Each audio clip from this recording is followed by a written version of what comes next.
There you go. At syempre, yung kanyang younger brother na si JJ. There you go. That is Mr. Bill and JJ, our Southern Rufus Hornbill, with the scientific name of Buceros mindanensis.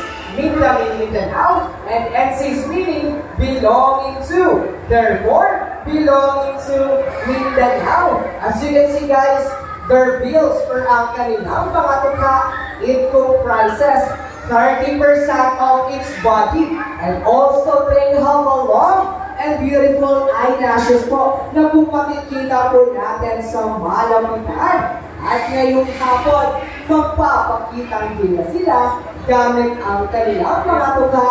But before that, I have a job for you to follow muna, okay? At the count of 3, we need to shout fly. Okay, what's the word? Fly. Okay, let's practice first. At the count of 3. 1, 2, 3, and... Yay!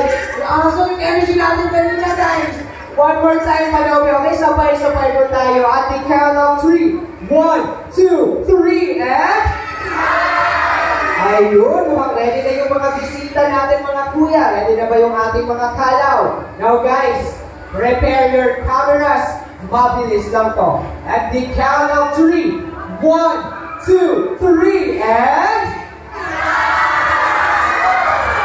What a perfect catch, Mr. Bill and JJ. Now guys, when you see a hornbill doing that in the wild, you are so very lucky because they are actually in mating season. So nanliligo po yung mga lalaking kalaw na gumagawa niyan. So mas maraming insekto na na-catch, si lalaking kalaw ay mas mataas ang chance na sasagutin siya ni ate girl na kalaw. And did you know that they call them monogamous?